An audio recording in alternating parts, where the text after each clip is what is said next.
Okay, so we are going to solve and understand this question. सबसे पहले हमें ये चीज़ समझ आनी चाहिए कि अगर किसी भी नंबर का अंडर रूट है तो उसको हम फ्रैक्शन की फॉर्म में कैसे लिखेंगे। तो अंडर रूट ए है तो दैट विल बिकम ए 1/2। तो उसी तरीके से अंडर रूट एक्स है, इसको पीछे से हम सॉल्व करेंगे। अंडर रूट एक्स है तो ये हो जाएगा x 1/2। Now this is in multiplication with this, right?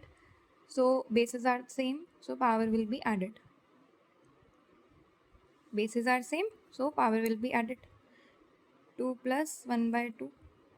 You will add this x की power 2, 4 plus 1. तो ये हो जाएगा x की power 5/2। अब यहाँ तक हमने सॉल्व कर लिया। अब ये है, तो इसका क्या मतलब है, अगर इस तरीके से कोई नंबर है दैट इज़ 1/3, तो इसकी होल पावर 1/3 हो जाएगी।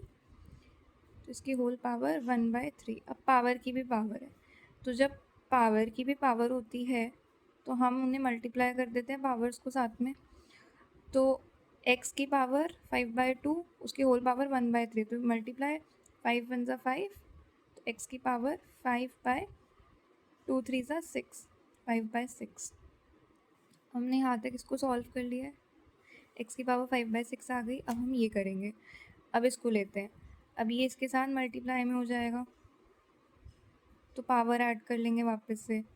तो x 6 3 सा ये 18 प्लस 5 इज इक्वल टू 23/6।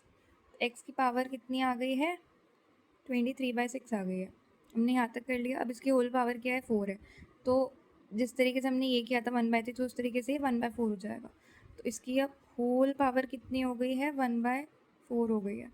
तो फिर आप वापस इसे मल्टीप्लाई करो। तो 23 1 ज़ा 23, एक्स की पावर 23/6, 4 सा 6, 4 से कितना होता है? 24। यहाँ तक हो गया। उसके बाद इसको लेते हैं, हमारा यहाँ तक सॉल्व हो गया। मल्टीप्लाई में x की पावर 4, तो bases are same, so the powers will be added. तो आप इसे ऐड कर लो, कितना हो जाएगा ये? x की पावर 4 प्लस 23/24। तो जब हम इसे ऐड कर लेंगे तो ये हो जाएगा x की पावर 119/24। यहाँ तक सॉल्व हो गया हमारा। अभी बस ये बचा है। तो जैसे हमने ये करा था, तो अगर इस तरीके से 5 बाहर है, यहाँ पे ये है, तो ये क्या हो जाएगा? a की पावर 1/5। तो इसकी होल पावर कितनी है? 1/5 है। पावर की पावर है, इसको हम मल्टीप्लाई कर लेंगे।